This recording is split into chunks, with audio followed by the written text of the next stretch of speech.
नमस्कार, destiny star में आपका स्वागत है। मेरा नाम पीयूष दुबे है। आज हम लोग बात करेंगे रेमेडी काम क्यों नहीं करती।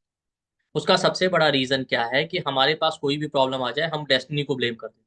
ठीक है, कि हमारी डेस्टिनी नहीं अच्छी थी, डेस्टिनी खराब थी, इस वजह से हमारी लाइफ में ये प्रॉब्लम आया। जबकि आप देखेंगे हमारी ज्यादातर प्रॉब्लम का रूट कॉज हम है, हमारी थॉट प्रोसेस, हमारे इमोशन, हमारी डिजायर्स। इस चीज को आप अपने चार्ट में पहले देखिए। चार्ट जब भी एनालाइज करते हैं, हाउस, हाउस लॉर्ड और कारक तीनों देखते हैं। हाउस बताता है किसी भी चीज को लेके हम उस एरिया में कैसा थॉट प्रोसेस रखते हैं, क्या हमारा एटीट्यूड है। फिर लॉर्ड बताता है उस एटीट्यूड को या उस थॉट को, जो हमारा थॉट है या जो हमारी सोच है, उसको फुलफिल करने के लिए हम एफर्ट कैसे लगा रहे हैं, डिसीजन कौन से ले रहे हैं, सही ले रहे हैं कि गलत ले रहे हैं। फिर कारक बताता है कि आपने कुछ सोचा, आपने एफर्ट लगाया, फिर फाइनली डेस्टिनी ने क्या रोल प्ले। तो अब प्रॉब्लम तीन तरीके से आ सकती है। एक है कि एक इंसान सोच ही गलत रहा है, तो प्रॉब्लम है। दूसरे इंसान ने सोचा सही पर एफर्ट गलत लगाया, इस वजह से प्रॉब्लम आ रहा है, गलत डायरेक्शन चूज। तीसरा है कि इंसान ने सोच भी सही रखी, एफर्ट भी सही डायरेक्शन में लगाया, फिर भी भाग्य को नहीं मंजूर था, इसलिए गलत हो। तो यहां से आप देखिए, हर बार भाग्य का ही नहीं है ना कि हर चीज आप भाग्य पे ब्लेम कर।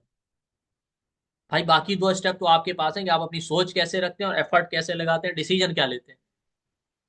तो अगर आपकी सोच और आपका एफर्ट और आपका डिसीजन मेकिंग सही हो, तो भाग्य से होने वाली प्रॉब्लम ही बचेंगी ना आपकी लाइफ में, बाकी तो नहीं होंगी। तो मान लेते हैं अगर 30% प्रॉब्लम आपके सोच की वजह से, 30% आपकी डिसीजन मेकिंग की वजह से और 30% डेस्टिनी की वजह से, या 40%, तो आपका सोच और आपकी डिसीजन मेकिंग सही हो तो 60-70% तो प्रॉब्लम वैसे ही कम हो जाएगी। क्योंकि हाउस क्या बताता है, किसी भी एरिया, मान लेते हैं सेवंथ हाउस और रिलेशनशिप और मैरिज के बारे में आप कैसे सोचते हैं, क्या सोचते हैं, सही है या गलत है आपकी सोच, वो बताता है। फिर सेवंथ लॉर्ड बताता है वो जो आपका थॉट प्रोसेस है रिलेशनशिप और मैरिज को लेके, उसको फुलफिल करने के लिए किस डायरेक्शन में एफर्ट लगा रहे हैं, क्या डिसीजन आप ले रहे हैं। वो डिसीजन सही भी हो सकता है, गलत भी हो सकता है, डिपेंड करेगा आपके चार्ट के ऊपर। फिर कारक बताता है कि आपने कुछ सोचा और फिर एफर्ट लगाया, लेकिन फिर डेस्टिनी ने उसमें आपका सपोर्ट दिया कि नहीं किया, वो कारक बताता है।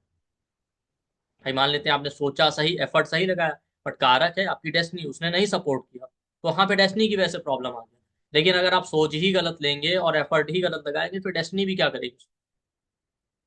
अब एक और चीज होती है, कई बार हमें पता भी नहीं होता, हम गलत रास्ते पे चल जाते हैं, गलत सोच लेते हैं, गलत एफर्ट लगा लेते हैं, फिर भी भाग्य हमारा साथ दे देता है और अच्छा हो जाता है, वो भी एक चांस है।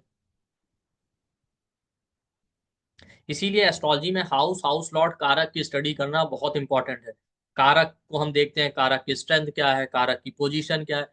अलग अलग हाउस को कारक से एनालाइज करते हैं। जैसे वीनस मैरिज का कारक है, सेवंथ हाउस रिलेशनशिप और मैरिज का है। तो सेवंथ हाउस और वीनस के बीच में क्या संबंध है, अच्छे रिलेशन है, 6-8-12 का रिलेशन है, केंद्रीय त्रिकोण का रिलेशन बन रहा है, जो भी रिलेशन बन रहा है हम उसको इसीलिए स्टडी करते हैं।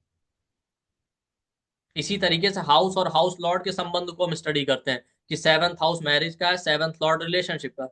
तो सेवंथ लॉर्ड और सेवंथ हाउस के बीच में रिलेशन कैसे हैं, अच्छे हैं कि खराब है। अगर 6-8-12 का संबंध बन रहा है तो प्रॉब्लम दे सकता है। फिर कारक और लॉर्ड के बीच में हम स्टडी करते हैं। जैसे सेवंथ हाउस मैरिज का है, तो सेवंथ हाउस का जो लॉर्ड है और मैरिज का कारक जो है वीनस, उन दोनों के बीच में कैसा संबंध है, हम उसको स्टडी करते हैं।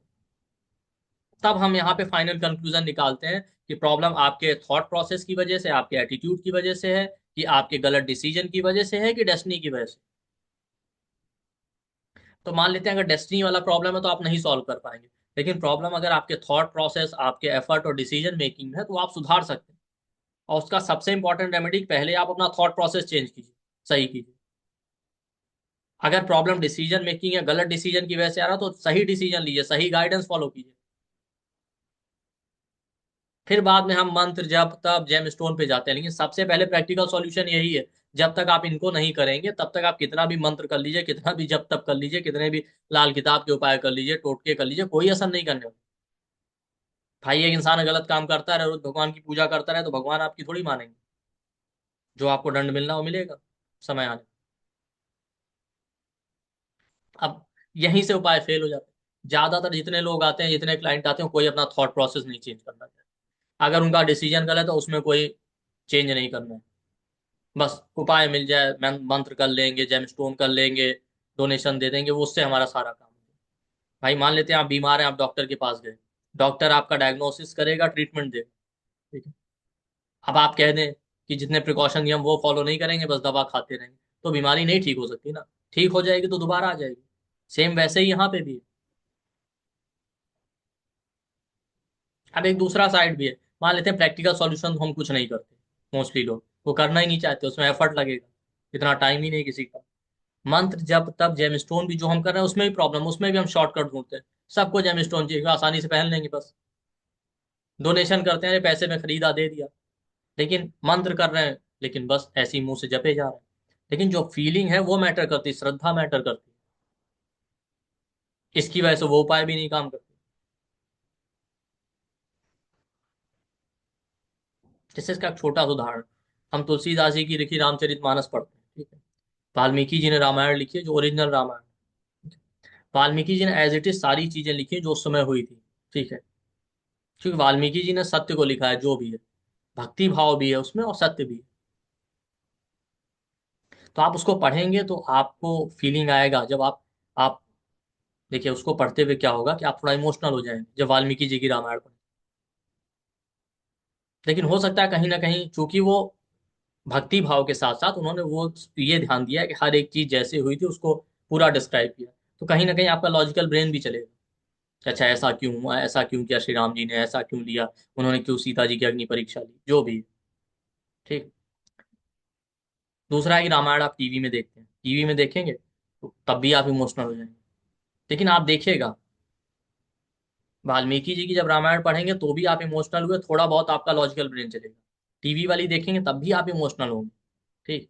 लेकिन तब आपकी समय समय पे लॉजिकल ब्रेन आपका बहुत एक्टिव होता है, क्योंकि टीवी भी ये सब राहु है, तो आप उसका अलग प्रभाव देखिए, ठीक। तो वहां पे आपका दिमाग चलेगा कि अरे क्यों उन्होंने अग्नि परीक्षा ली सीता जी की, आप लॉजिकल क्वेश्चन करेंगे, क्यों उन्होंने भेद दिया, क्यों इस तरीके से किया है, जो भी है, ठीक है। तो क्या है, राम वाल्मीकि जी की रामायण पढ़ी तो उसमें इमोशन थे, थोड़े लॉजिक थे। टीवी वाली देखी, इमोशन है बट लॉजिक और ज्यादा बढ़ गए, सवाल और ज्यादा बढ़ गए।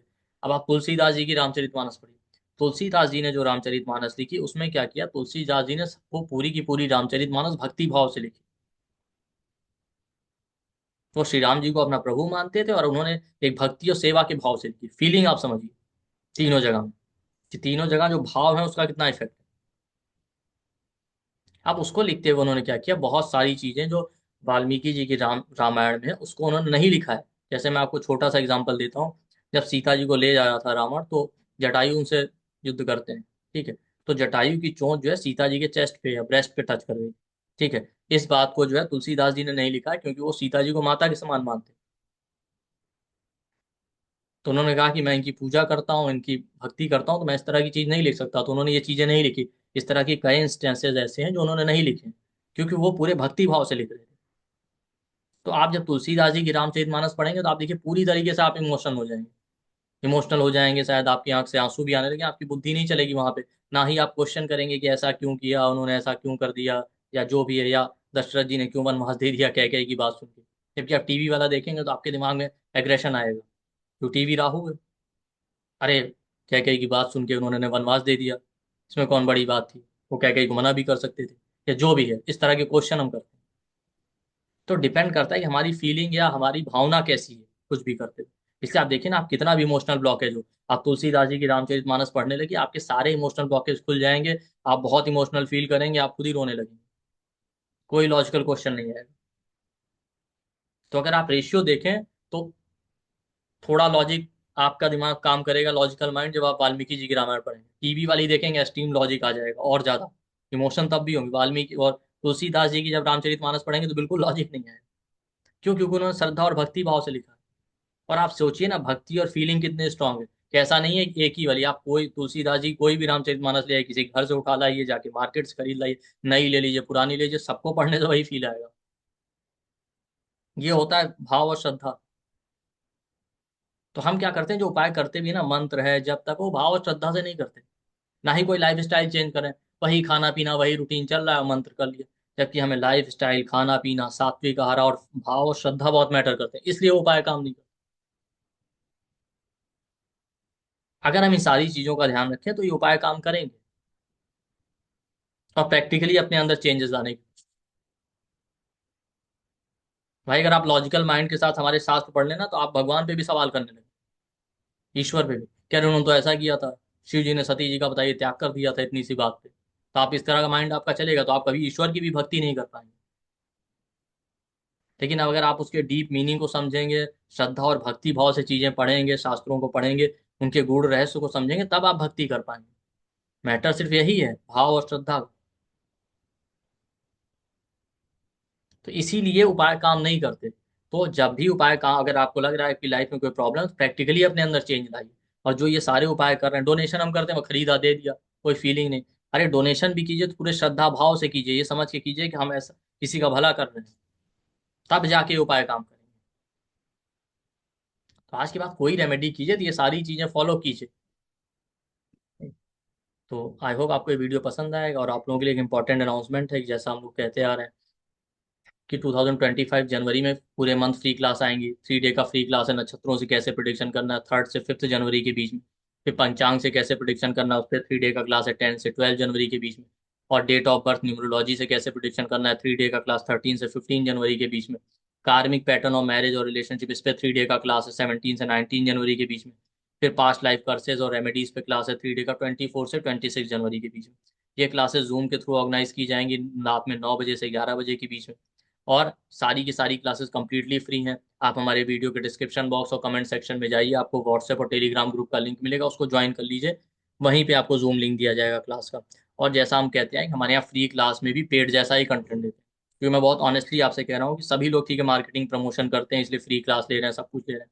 भाई हम भी कर रहे हैं, हमें भी सर्वाइवल के लिए चाहिए ना अपना घर चलाने के लिए। लेकिन फिर भी हम एक बार नहीं, हर मंथ फ्री क्लासेस लाते रहते हैं, पूरे साल चलती रहती है। क्योंकि उसमें हमारा एजेंडा ये रहता है कि हम बहुत सारे अच्छे अच्छे कंटेंट है, जैसे बहुत सारे लोग ऐसे हैं बेचारे जो पेड कोर्सेज नहीं ज्वाइन कर पाते, तो कम से कम वो पेड क्लासेस ज्वाइन करके उनका भी भला हो जाए। आप हमारे यहाँ इसलिए देखिए, फ्री क्लास में भी हम लोग कोई टाइम वेस्ट नहीं करते हैं, प्रॉपर सबके क्वेश्चन आंसर लेते हैं जैसे कि पेड क्लास होती है, और अच्छे से अच्छा ही कंटेंट देते हैं। तो आप भी इसका बेनिफिट उठाइए और सभी लोगों तक इसको शेयर कीजिए, और हमारे वीडियो को लाइक कीजिए, चैनल को सब्सक्राइब कीजिए। थैंक यू, नमस्ते।